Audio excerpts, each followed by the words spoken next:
Terima kasih Bapak yang baik buat hari yang baru.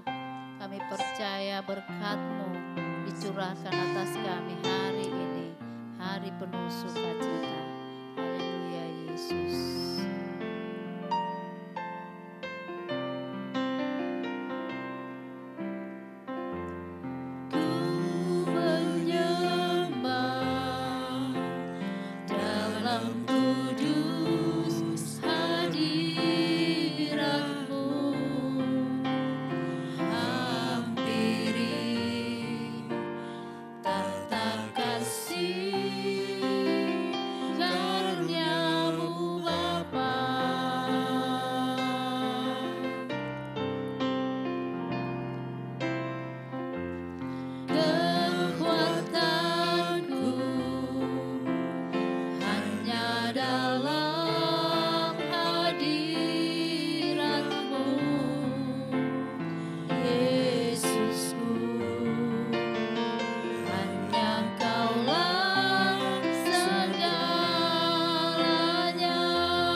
Yesusku, hanya Kaulah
Ku yakin Kau hadir di sini.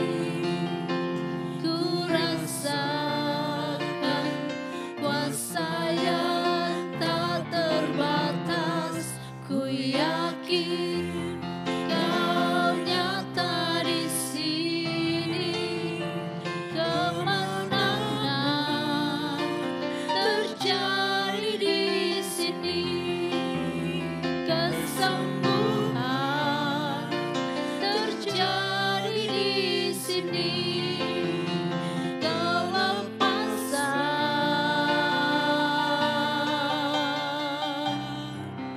terjadi di sini.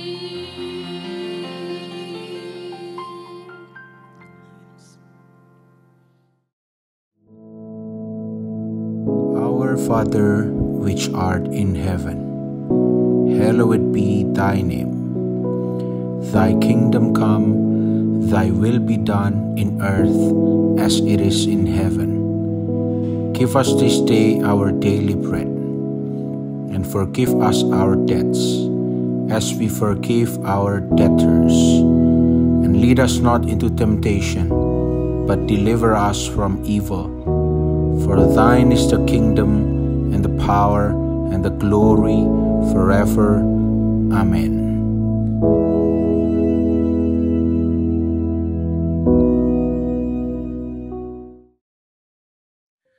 Shalom, puji nama Tuhan, selamat pagi. Di hari yang baru ini sebelum kita beraktivitas, mari kita merenungkan firman Tuhan. Dan mari kita buka sama-sama di dalam Mazmur pasal yang ke-91, kita akan baca ayat yang keempat. Mazmur 91, ayat yang keempat, firman Tuhan berbunyi begini, dengan kepaknya ia akan menudungi engkau, di bawah sayapnya engkau akan berlindung, kesetiaannya ialah perisai dan pagar tembok. Saudara, ini ayat yang luar biasa. Kalau saudara baca perikopnya pun ini berjudul dalam lindungan Allah. Dan di ayat yang keempat ini disampaikan ada 3 kali statement, ada 3 pernyataan yang kita perlu dengarkan dan kita renungkan. Yang pertama dikatakan dengan kepaknya ia akan menudungi engkau. Nah, saudara, kalau kita melihat burung yang terbang, ya, apalagi kalau kita dulu dengar lagu sekolah minggu, dikepak-kepakkan sayapnya, artinya sebenarnya kepak sayap itu bukan berfungsi untuk melindungi, tetapi berfungsi untuk mobile atau terbang. Tetapi ternyata di sini digunakan eagle atau burung raja wali. Sebab saking besarnya, saking lebarnya kepak burung raja wali, sehingga kepaknya itu, sayapnya itu, ya, bulu-bulu dari sayapnya itu, ya, itu bisa untuk menjadi tudung bagi kita. Yang seharusnya hanya dipakai untuk terbang, tetapi bisa juga untuk dipakai sebagai tudung, ya, perlindungan bagi kita. Ya. Karena kita belajar, kalau saudara coba Google burung raja wali, dia burung yang spesial. Dia burung yang punya desain khusus, ya. Ada yang bilang bahwa dia itu king of the sky. Ya. Dia itu rajanya angkasa, begitu ya. Ya. Burung raja wali itu burung yang sangat kuat, sangat ganas, sangat kesit begitu ya. Dan kalau terbang itu bisa di ketinggian yang melebihi jenis burung yang lainnya. Sehingga dikatakan dia bisa terbang di atas badai, berarti dia bisa terbang sangat tinggi. Tapi saat dia terbang begitu tinggi, dia juga bisa menjumpai mangsa di bawah, ya, dengan mata yang begitu tepat teliti. Nah, kenapa kok Alkitab menggunakan burung raja wali? Kita sudah jelaskan, ya. Di sini digambarkan bahwa Allah itu adalah Allah yang powerful and mighty. Burung Raja Wali dikenal oleh its might and power, kuat dan perkasanya. Ya. Dan di sini digunakan untuk menggambarkan Allah yang kuat dan perkasa. Ya. Dan juga, nah ini kalimat berikutnya di ayat keempat dikatakan apa? Di bawah sayapnya engkau akan berlindung. Ya. Jadi ketika ada bahaya atau ada hujan atau ada apa, saudara kalau pernah lihat burung Raja Wali itu juga akan menutupkan sayapnya dan di bawah sayapnya itu anak-anaknya bisa berlindung. Aman sekali. Ya. Jadi di sini menggambarkan juga bahwa Tuhan kita punya ability, ya, untuk melindungi saudara dan saya. Di bawah naungan kepak sayapnya, ya. Under the wings of the eagle. Di bawah kepak, bahkan banyak lagu yang mungkin sangat memberkati kita. Robert dan Lea pernah menciptakan lagu Di bawah kepak sayapmu, kau bawaku terbang tinggi melintasi langit biru. Bagaikan Raja Wali, ya. Di bawah kepak sayapnya, kita itu dilindungi. Dia nggak pakai contoh burung gereja, walaupun burung gereja itu mungkin nama sebenarnya bukan burung gereja. Walaupun namanya juga gereja, ya, kelihatannya rohani. Dia nggak pakai burung gereja, tapi digambarkan sebagai eagle. Burung yang kuat dan perkasa. Ya. Dan di sini kalau kita baca, saudara, bahkan bukan cuma di perjanjian lama di Mazmur saja, tetapi di Keluaran 19 juga pernah dicatat, ya. Dan seterusnya, mungkin kita tidak punya waktu untuk baca semuanya, ya. Tetapi di sini firman Allah ingin meyakinkan kita bahwa kita itu aman dalam lindungan Allah. Ketika situasi tidak aman, kita aman karena kita punya Allah. Kalimat yang ketiga dikatakan kesetiaannya adalah perisai dan pagar tembok. Nah, ini menarik. Shield and buckler.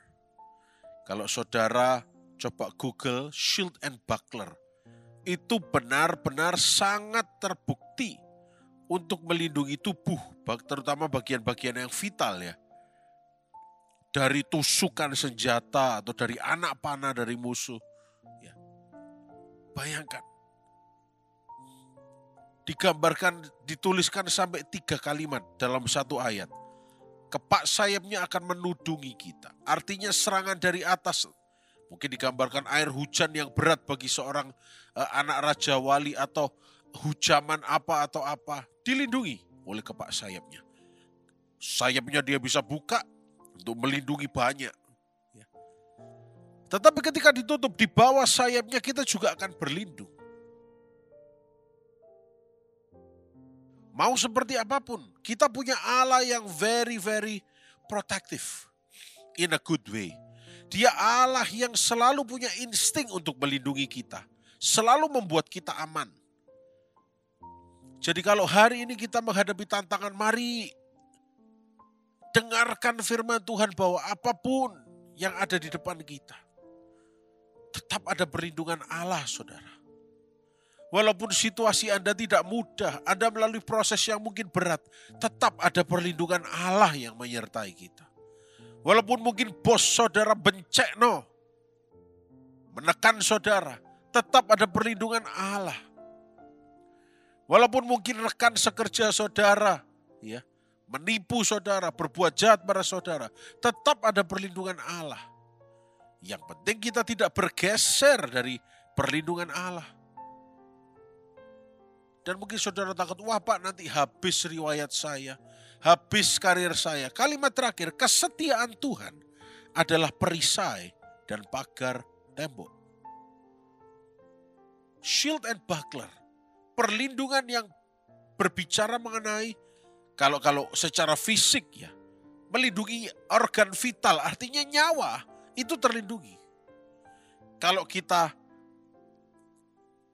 sampaikan secara keseharian hidup kita, ya, kita gambarkan dalam kehidupan sehari-hari, artinya adalah mau seburuk apapun serangan orang itu, ada pagar tembok dari Allah yang akan tetap melindungi kita. Mungkin orang-orang lain mereka-rekakan yang jahat terhadap kita. Kata Kejadian 50 ayat 20. Tetapi Tuhan mengubahnya semua itu menjadi sebuah hal yang baik bagi kita. Pagi hari ini saudara semuanya dalam lindungan Allah. Oleh karena itu, jangan takut, tetap bersyukur. Allah kita Allah yang sangat baik. Dia tidak pernah meninggalkan kita semua. Mari kita berdoa. Terima kasih Tuhan Yesus, Engkau Allah yang baik. Kami bersyukur untuk kebaikan-Mu. Pagi hari ini kami boleh merenungkan firman. Dan biar sepanjang hari ini kami semua sehat, diberkati dan dibungkus dengan darah Yesus. Kami berdoa dan mengucapkan syukur. Haleluya. Amin. Selamat pagi, selamat beraktivitas. Tuhan Yesus memberkati.